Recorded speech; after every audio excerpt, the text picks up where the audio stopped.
See, my mind is too big for this small talk right now, because my brother, you see, back in Africa, the people had to walk 15 miles to get water.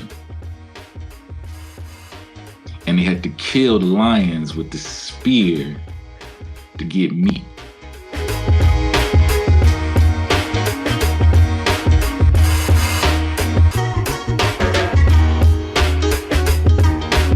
So why don't you have best friends, bro? Because the word best and the word friend don't go together. I mean, you got to explain this because, a lot of people in this world have best friends. So you're going to have to explain this what you're saying here. And then what happens? The people will understand where you're coming from because they're probably a little baffled right now. That's what happens. They'll start to understand. What?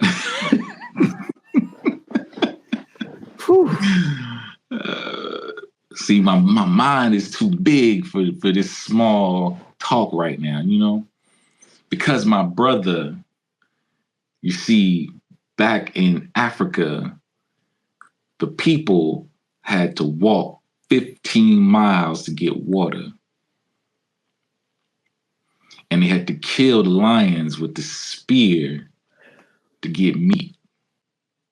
And that's why I don't have best friends. What kind of sense are you making right now?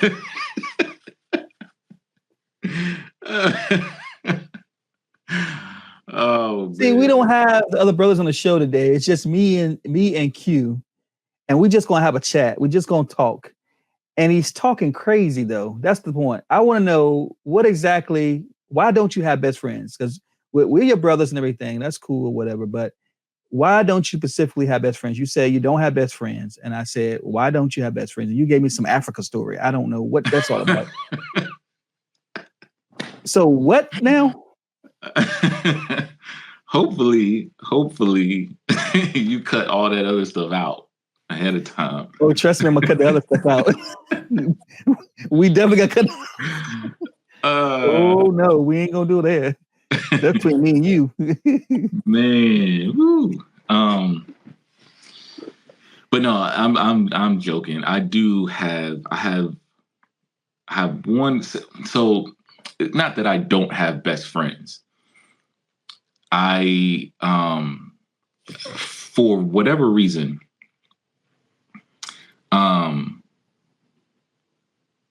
I don't get too close to people. I have mentors, I have people that I trust to correct me and things like that.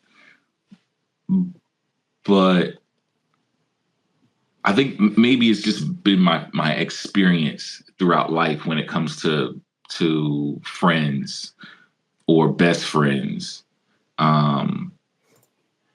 Because like the one guy that I would consider my best friend, he joined the military, he moved, he's doing his thing, but we don't talk that often. And I grew up with this guy. Every summer I was down at his place or he was up at my place. We would spend typically like a week or two. I would spend down in North Carolina with him and his family.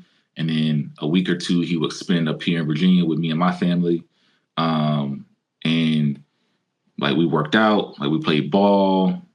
It was just, we were like brothers. And so, but we haven't talked much probably in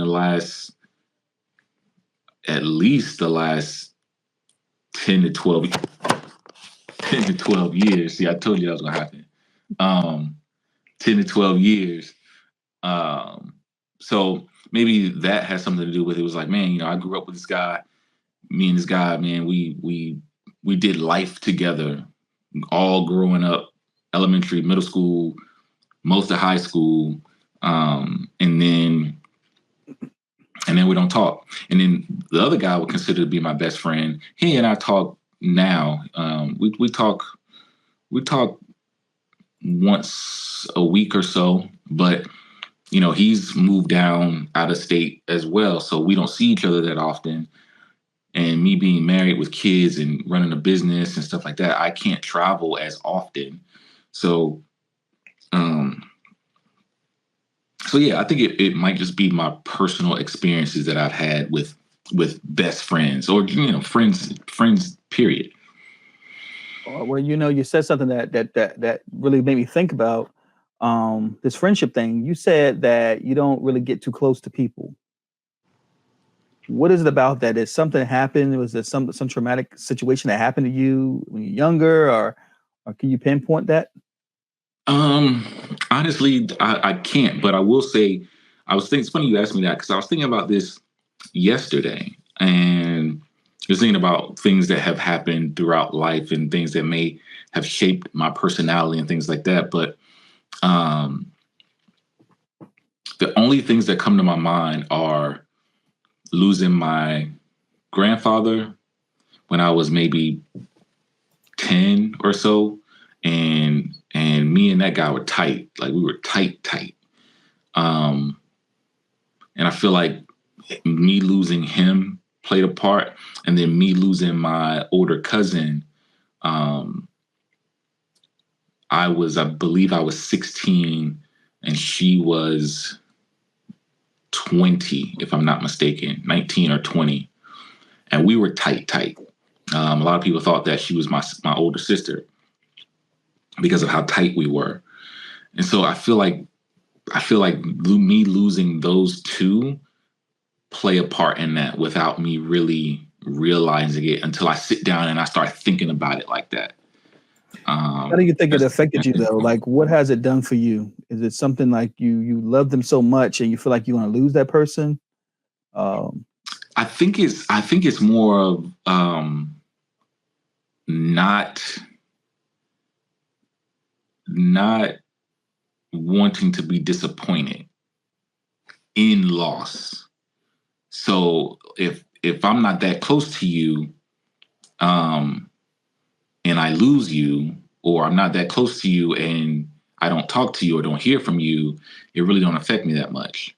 But if I get attached to you, I get too attached to you and I get too close to you, and then I lose you or something happens and we don't talk that much anymore, now I'm at I won't say disadvantage, but now I'm at a point where something's missing. Mm-hmm. And so I think that's what it is. It's interesting you say that because I think that works in relationships as well. I just thought thinking about my previous like dating relationship and how I grew close to someone, and you got to be careful because you started developing feelings for this person. Y'all start growing together, and then all of a sudden it can be taken away, and you're left with the feelings of it, and it don't feel good. So it sounds like you want to avoid that. It sounds like to me that you want to avoid that, so you just don't even you put the guard up a little bit. Yeah, I could probably say that. I mean, that probably. Yeah. That's and honest. you don't even really realize you're doing that. Mm-hmm. But yeah. Wow. So did you really realize you were doing it? Sometimes I do. Like even now, with certain things. I don't have many friends. Like I don't have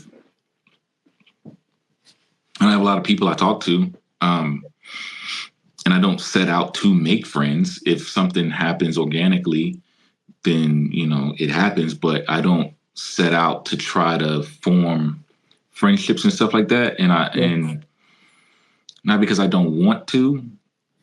I think it's just like what we've been talking about. So yeah, I don't know.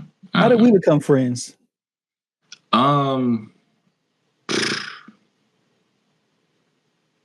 I don't know. I met you through George. Okay.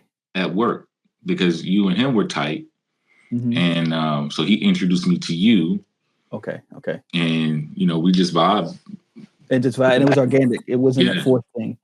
I think that's so important. I mean, and you say you don't have many friends. I think even at our age now, we probably don't have a lot of friends now. I know when we were younger, we may have a lot of friends and different things like that. But a lot of times it's just people that we hang around. They may not be necessarily close, but we hang around them. But I always found, what I've come to find this out, is that quality is better than quantity.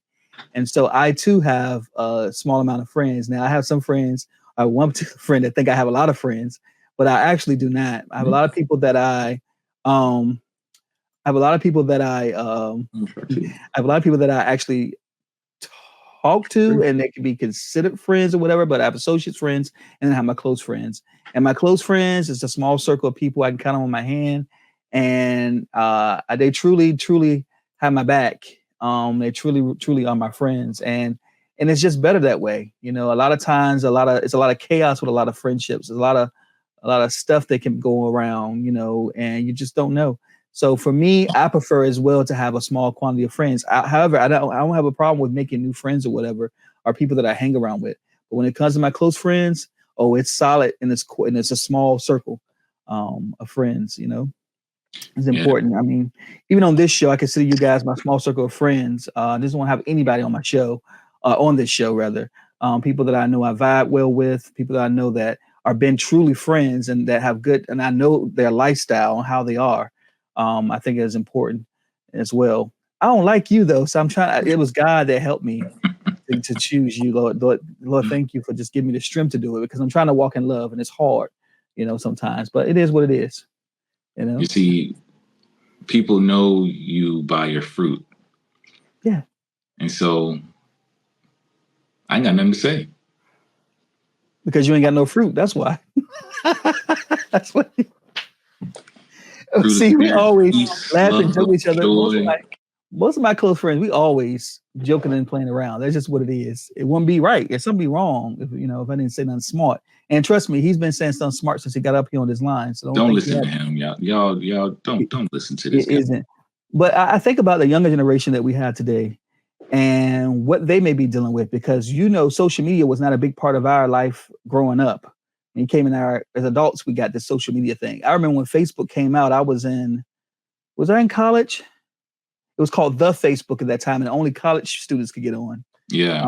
And so MySpace was first. And so this is all new. And to see where Facebook is now is crazy amazing. But it also could be some dangers to it, man.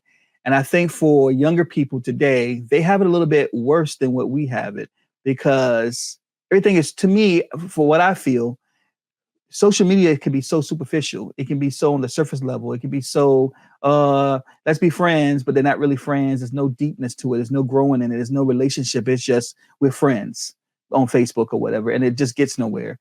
And I feel that is a disservice, because it makes people desensitized, or the young people desensitized to making friendships. Not saying they don't make friendships, but I wonder if it's causing them to be desensitized to making more friends or quality friendships. And it's just, I don't know. What do you think about that? Because it's big right now. Social media is big with superficial stuff. Absolutely.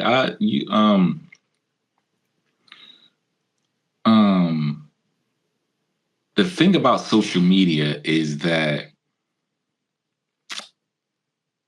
most of it is fake. And so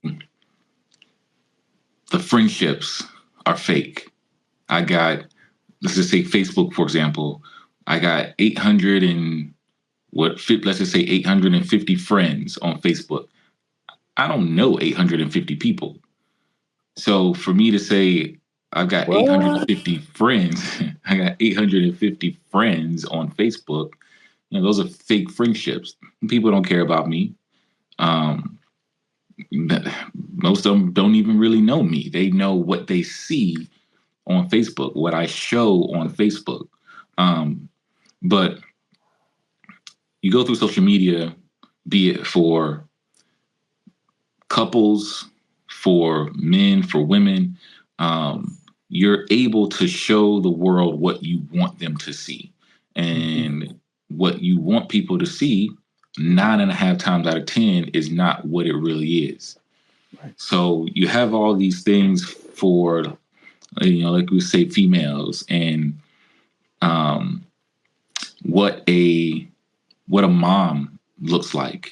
And if you go on social media, you see some of these profiles and posts and stuff of maybe a mom with 1, 2, 3, 4, however many kids, and body is nice, and hair always nice, and makeup always nice, and and she in the gym working out and she doing this and she doing that. That ain't real life. Like I'm married with 3 kids, and my wife, she does what she can, but that's not real life. That's not the real life of a working mother. Relationships, married couples, like you see them, they're taking all these vacations and they're always holding hands and they're always kissing, and he's always bringing her flowers and she's always rubbing his back, like all that stuff. That's not real. You know what I'm saying? Like, real is y'all arguing, y'all fighting. She don't want to be bothered with you. You don't want to be bothered with her sometimes. Like, that's the real stuff, but that's not what they show on social media. So you create these fake, again, going back to what I was saying, you create these fake expectations and this fake life, and people that are easily swayed or gullible, this is what they think is real. And so it causes a big problem, because now, in just those 2 examples, now you have a mom who's seeing this mom on social media and comparing that to herself. Now she's looking at herself like, man, like, what am I not doing? Am I a good mom? Am I a good wife? How come I can't look like this? How come I can't keep my house clean? How come I can't go to work and then still blah, blah, blah, blah, blah. So it goes from there. And then you could take it. Now she's depressed because she feels like she can't measure up to these other whatever. So it creates this whole thing in relationships. Oh, he always bringing her flowers. How come you can't do that to me? Or she always giving her husband sex. How come you're not doing that for me? So it creates all these different things, which it's trouble. It's troublesome, and it messes with your mental health. Mm-hmm. It really does, because people see that stuff on Facebook and they take it as face value. They take it as what's real. Like you said, it's fake. And when you say fake, it means it's not their whole life, I guess you could say. Because some of this stuff is fake, but I think also some of that stuff is real, but they only choose to highlight the real stuff. I mean, the good stuff. Yeah. You don't see many people highlight the bad stuff. So many people don't highlight things they may go through or whatever. They're always going to highlight the good stuff. And so I think we have to remind ourselves that, hey, this is a part of their life, but I'm sure they're not always happy. I'm sure they're not always this. I'm sure they're not always that. And one of the key things that you said as well, relationships, somebody tell me they never fuss and they never had arguments or disagreements in a relationship, being married, I would have looked at you and said, okay, you're lying. You're telling a bold-faced lie. Even the healthiest of relationships are going to have that kind of thing, because you're 2 different people. You're going to bump heads. You're going to have conflict. But the key is, how do you deal with that conflict? How do you come back together? It doesn't say that you'll never have those problems. It says, how you're going to work at it. And that's the thing. And so when people like that, I started turning a little eye, but like, okay, they're going through all kinds of HE double hockey sticks. They're going through all kinds of it. And they can say what they want to say.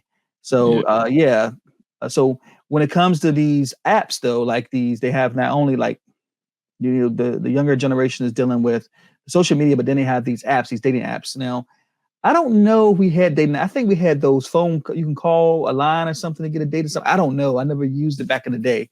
You call to talk to someone, but now they got all these apps that you can find somebody to be with that day, or even to hook up. It's this hookup culture, and do you think that's healthy? That's the question. I don't feel like it's healthy from my end. I think it's not healthy for that kind of stuff. And people can get themselves tied up and entangled up into that, and it can really mess their life up.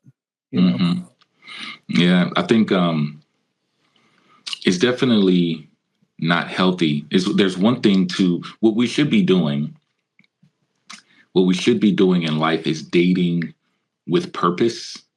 And what I mean by that is, when you date, you should be dating with the thought process of looking for who you're going to marry, who you're going to spend your life with, who are you going to do life with, who are you going to grow with, who you're going to start a family with, those things. So those are the qualities that you should be looking for when you're dating. But like you said, it seems now it's more of just a hookup culture. Let me let me go on a date or two with this person, that person. Let me try to go home that night with this person or that person. And then next week, we're going to start the process over again to the next one. Swipe left, swipe left, swipe left. So I definitely think it's unhealthy. You know, this, do I think you can find love on these dating apps? Yeah. I think I know a few people that actually ended up marrying the person that they found on a dating app. So I'm not Our saying. boy Damien is one of them. Oh yeah, that's right. That's right. Yeah. That's right. Yeah. Yep. Happily So married. I'm definitely not. Yeah, and I love the way he talks about his relationship. So I'm not saying that you can't find that there, but I think, I don't know this to be true, but I just think that majority, 51% of the people that are on the dating sites are not looking for that. They're looking for, okay, what can I get for the moment? What can I get for the weekend? That type of thing. So really love is taken out. Love is taken out of the equation. Growing together and getting to know that person is taken out of the equation. It's just completely hookup. And so we're living in this hookup culture, and it makes it hard for people who are really genuinely want, they really genuinely want to have a relationship.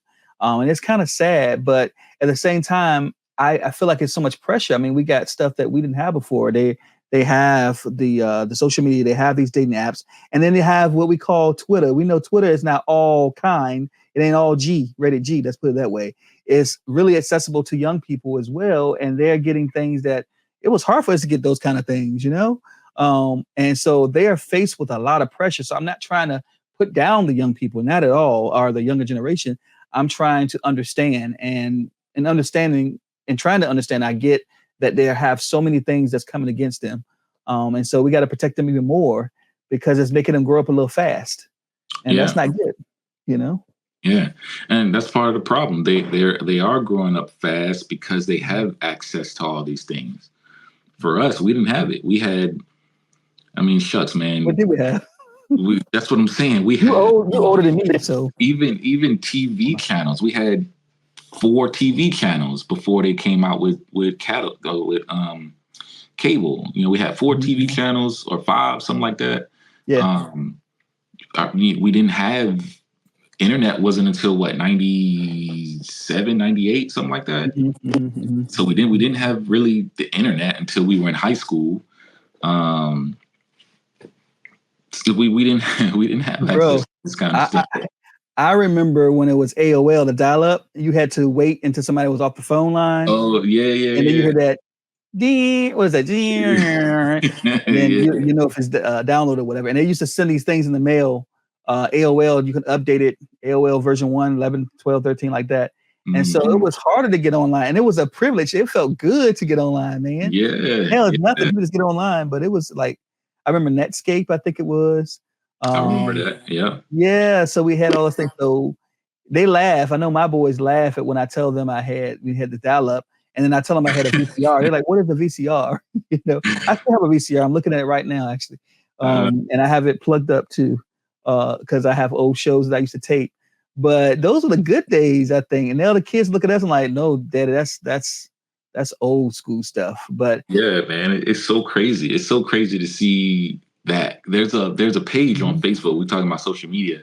There's a page on Facebook. I'm gonna have to get you the name of it because it's like Virginia. Oh man, I can't think of the name of it, but it has all these posts. Like people make posts about our area here in VA, Hampton, Norfolk, Virginia Beach, back in from like the 50s, 60s, 70s, 80s, wow, 90s, and just how things were, the businesses that were here. I'm a part of that page. Are you? Okay. I love looking at that page, man. Some of the nostalgia for me from the 90s, but then also seeing how it was in the 70s and the 80s and how nice it was. And just, I love that. You're back from the 20s though, right? So you go that far back, right? You know what? Me and Jesus, we boys. I know. You got But it is fun to see that kind of stuff though. You're right. You were really right. And I remember a time where I got my first color TV in my room when I was 13. I had a black and white TV up until then in my room. The house had color TV, but in my room, it was a black and white TV that I had. And I enjoyed watching it. And then when I got that color TV, I was 13. And now I have a son that just turned 13 on July 29th. And I'm thinking back, wow, how time has flown. Because I remember when I was 13, when I had that TV in my room when I got home from school, I was the happiest cat in the world.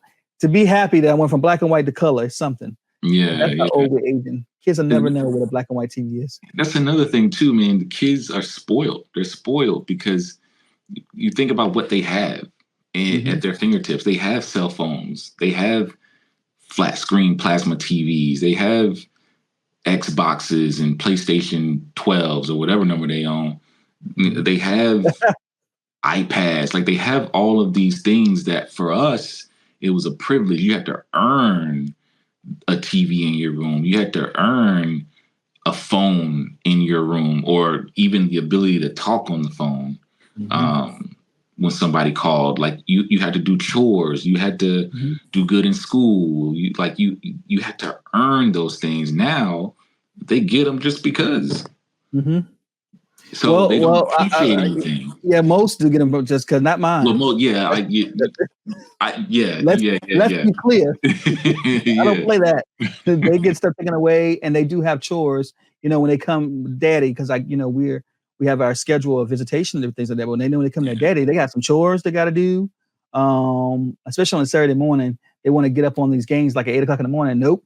Take a shower, cook your breakfast. You need to do your chore, and then we can talk about getting on the game. But you're right. A lot of people, they don't do that, and they just let the kids do what they want to do. And it teaches these kids to be lazy, if I can be honest with you. And I refuse to have my kids be lazy, because when they get older and get on their own, they're going to do what they want to do. But I can't really fault that, because that's just the culture that we live in now. But it's going to have to take us parents to really push it and say, you know what? Oh no, you're going to do this. And there's a reason why. You're going to learn how to iron your clothes. I'm the only one that like to iron clothes. They don't believe in that, but they're going to believe it when they're in my house. Because I don't do wrinkles. Like say all those things are important that we need to instill in our children, even though they're bombarded with everything that's out there now. It takes a parent to do that. And so I think they appreciate it when they get older. They'll say, Dad, I'm glad you did tell me to do this and that, because I tell them now, I'm not coming to the house if it looks like a hoarder. You go in there, you got stuffed feces and everything going, oh, nah, bro. Thinking it all doing the dumpster, because we ain't doing that, because I didn't raise you that way. Yeah. But they have so many things they're privileged with now. It's crazy. It really is. And then you can even talk to some of these people on my kids have PlayStation 4 and 5. And so they talk and chat through the controller. I don't know much about, I'm not a big gamer, so I play with them at times. I'm always terrible when I play. But I've never been a gamer. Some people are, hey, beat me up. I never liked playing a lot of games. But for them, they get to talk to and chat, and I monitor that. They really talk to their friends and then some family members as well. And it's crazy because it can be such a danger for them. Because what's to say they get up in the game in the middle of the night when I'm asleep or something, and they talking to somebody that's on there that's acting like they're a kid and they're really not, and they started trying to do things to get them to go somewhere so they can meet up and who knows what can happen. There's so many dangers out there for our kids, and that's what concerns me for our young people, especially our young man and our young woman, of course. But it's got to be careful. Yeah, careful. Absolutely. I mean, now, man, you never know. Now you could be sitting at the park watching kids play. Yeah. And you don't know. I've always had this thought. Tell me and my wife had this conversation a bunch of times. You never know who you're sitting beside when you're in a place, movies, a restaurant, you're walking through the mall, whatever. Like, you have no idea who that person is, what they've done. Like, you don't know if that person, and I know I'm going left, but you don't know if that person's a murderer that hasn't gotten caught yet. You don't know if that person did 25 years in prison because they kidnapped somebody. Like, you don't know. And that's the crazy thing to me, and how my brain is that you just don't know. And so you always have to be careful. You always got to keep your head on a swivel, keep your eyes open, off the phone when you out and about, But yeah. I mean, it's dangerous out there for our kids and women. It's an eerie feeling though to think that you could be sitting beside a murderer or somebody that's crazy in the head. That is such an eerie feeling. Like, Yeah. I couldn't imagine to sitting with somebody and they have a full conversation with me. They seem to be nice, and then I see them on 6 o'clock news wanted for murdering 2 or 3 people. Man, I think I would just lose it. Like that's the world we live in right now. Yeah. And it's sad. It's sad, and I'm seeing a lot of this too with this culture, with social media and some of the dangers. We see a lot of fights. People, they record fights now and they post it online. I saw one of them the other day. Actually, was it today? That this guy he got towed up by a Little Caesars employee. He was something about a deep dish and he didn't like it. So the customer walks to the back and the employee was not having it. And when I tell you he towed him up, and see, that's crazy. Here I go watching it. Here I go watching it, but he towed him up and then was trying to basically kind of dragging him out the store. He didn't get him all the way out. Somebody else, another employee got him out. But it's like we got cameras everywhere recording all this, but really you in danger. And I feel sorry for the employee who beat him up, because who's to say this man ain't crazy and come back? We are living in a crazy time right now.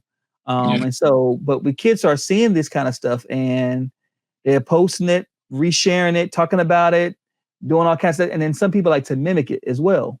So it's just a trickle down effect. What can we put out there that's positive that can uplift people? We try, but I feel like a lot of the negative gets put up there first before anything positive. Not saying all, but definitely that's what I come to find out. Just strolling through my page on a daily basis. And don't get me started on politics. I wonder what the younger people, I would love to do a show where we can talk to some younger people and see what their thoughts are on the political spectrum right now. Because it's like a big soap opera to me. It really is. It really is. You just don't know what to do.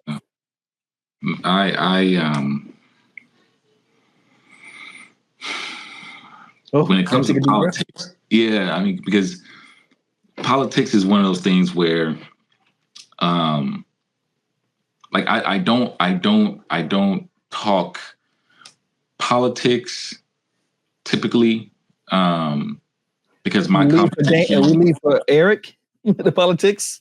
Yes, leave that for my man Eric. Because my personal opinion has nothing to do with anybody else, but my personal opinion on certain things, politics being one of them, is that me having a conversation with you, not you specifically, you in a general term, me having a conversation with you about politics doesn't change anything. It doesn't make anything happen. It doesn't grow our situation one way or the other, whether negatively or positively. And so I don't talk politics, but I will say that what I have said when it comes to politics is that nothing's going to change, because if every 4 years somebody is undoing what somebody else did or was trying to do, how can you create change when you're undoing what was done? It's like me putting together a bed and then my wife coming in and taking it down, and then me going back in and putting it together, and her coming back in and taking it down. My kids ain't gonna be able to get no sleep. So that's one of the reasons why. I don't really get into the whole politics game. I get it. And I try to stray away from it too. Being a journalist, of course, I got to remain objective as possible. So I moderate the show as much as I can. And then, like I was telling Damien on the last show, is that I don't give my opinion on politics as much as I used to. I'm careful because of me being a journalist. I want to make, I'm sure I'm impartial, like I don't stray one way or the other. But I will say this here. I don't like politics. I never really liked it because it seemed like it really feels like it's just a bunch of, I got you on this one, I got you on that one. They go back and forth. And it's like children, just go back and forth. And of course we need the government and we need we need to have those things to build policies and different things like that. We got to have some kind of structure in our world. But I think it should be a better way of doing it because we are disrespecting on both ends, Republican, Democrat, Independent. We're all disrespecting. They all are disrespecting one another in one way or another. And it doesn't build unity at all. And Absolutely. so the things I've seen over the last few weeks and the things I'm going to see in the next few some days before the next election, it's going to be crazy. When I think it's done, it always is something else. But I will say this, I have seen it with my own eyes. I've seen people almost come to blows. They're friends that almost come to blows because of who they voted for, their policies or whatever. And it's just crazy how we can be so divisive and that we lose friendships and relationships because of who we voted for or what we believe. But I also think it's dangerous for the question is, should Christianity be a part of politics? As a Christian, I believe that we should think about those things, the Christian part of things, like what would Jesus do? Like, how would he go about different things? I feel.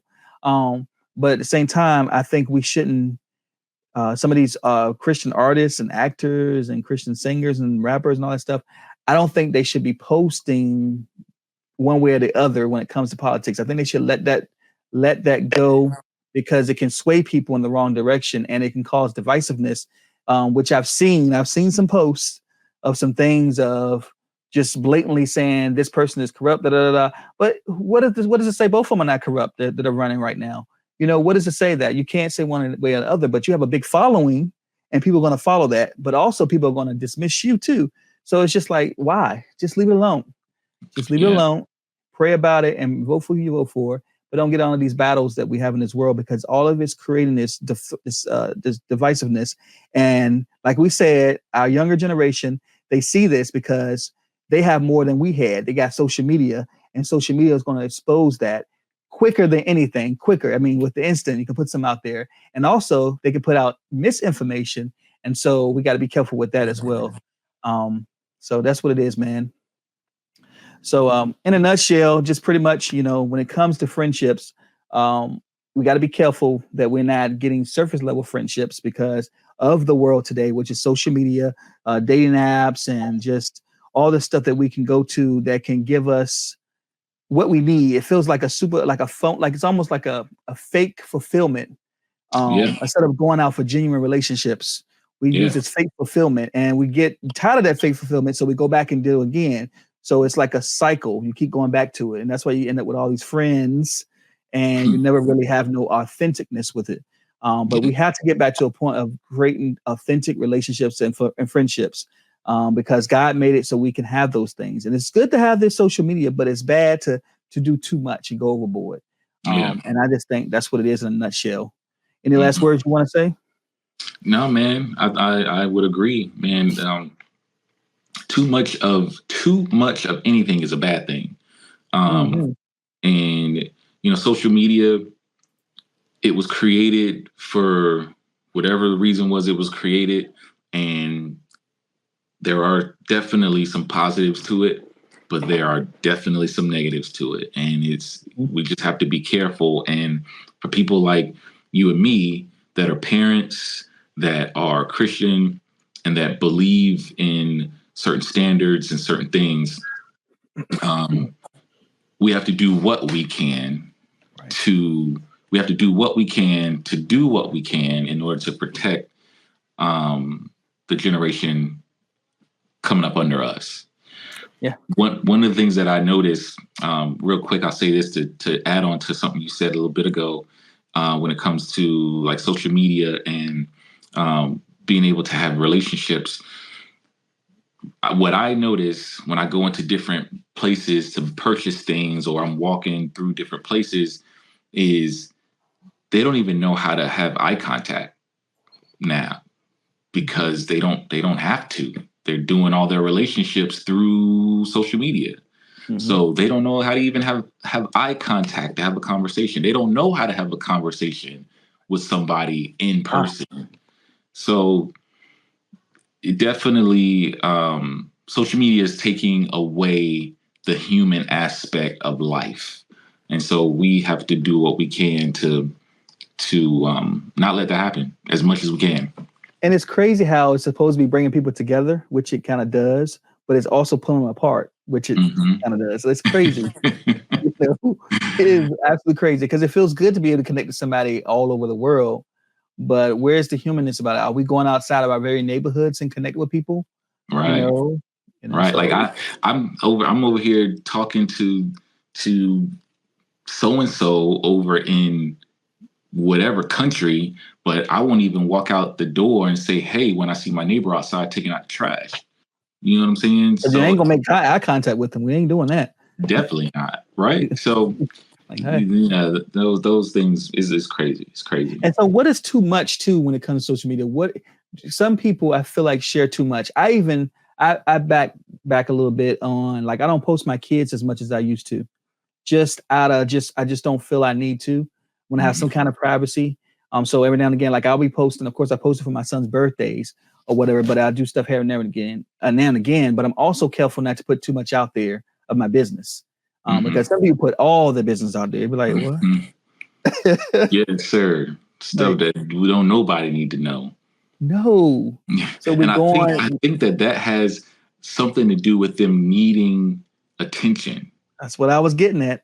Yeah. And instead of going to someone human, I mean, having an authentic conversation with someone, going to a therapist or anything like that, they use social media as their thing. Now, maybe that's something they need that will help them from, let's say, maybe committing suicide. Let's be real about it. Or help them through depression. And so that could be a means for them to help in that moment. But I think if we really have these authentic relationships, we can let that out with someone that we trust.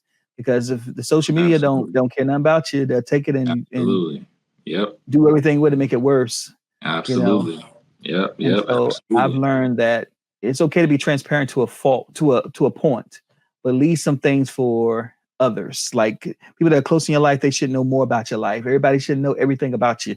Right. Like that. They shouldn't. It shouldn't. Yep. Like, don't nobody. It's probably people on Facebook that don't know I'm married. Only you didn't put you were married there? It's on there, but you can't see it. Oh, like I got you. You know how you can have the little settings and stuff on there? Like, it's on there, but you can't see it because you don't need to know that. Like, you don't need to know who she is, and you don't need to know what's happening in my relationship. You don't need to know my kids' names. Like, these are things you don't need to know. The only people who need to know them are the people that are involved in my life. Yep. There's no reason that these people in Utah need to know who she is and what she, you know what I mean? So but if you're around me, if you are friends of mine,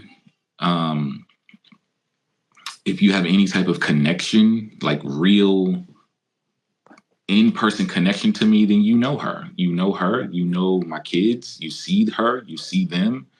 And so I think that putting all of your information, putting all your business out, putting this argument you just had with your boyfriend or girlfriend or husband, wife on Facebook, don't nobody need to know all that. Because we're gonna be nosy, like, ooh, well, let me get this whole story. Yeah, and they're gonna look now. And what's gonna happen is they talking to somebody else you don't know, telling them your business. So now you got 500 other people that know your business.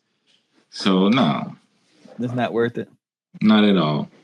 I have a friend that I told him I like this attribute about him. He's private. He's private too. Like, I'm his friend, so I know a lot more, but he's very private, like private. People don't like, he's on Facebook, but many don't even know his Facebook. I don't even know his Facebook, and I'm a close friend of his, but he's just, but I like that about him because he's helped me to be less forthcoming when it comes to social media, because my thing was my branding is Journey with James. And so my whole thing is to let you know my journey. But now I let you know my journey to a point. You don't know everything. You may think you know everything, but trust me, you don't know everything. And I like it like that. And he's taught me, just by watching him, I like that about him, the attribute. And taught me that, you know what? Everything don't need to be on social media. Everything don't need to be said. Everybody don't need to know everything. Be close knit. So shout outs to him. He'll be guest hosting sometime soon, I'm sure. But yeah, but with that said, man, that's true. I think it was a good conversation. Yeah, for sure, man. These things like this, things that that people are doing, people are talking about, people want to hear other people's thoughts and other people's opinion, and being okay. Because I know there's people that won't agree with stuff that we said. No, but that's okay. Like part of good dialogue is not agreeing. Right, having that conversation and being open-minded to hear everybody out. Yeah. And that's what I love about my brothers. Like, y'all are my true friends, and I know that we don't really have disagreements, but if we do, we do.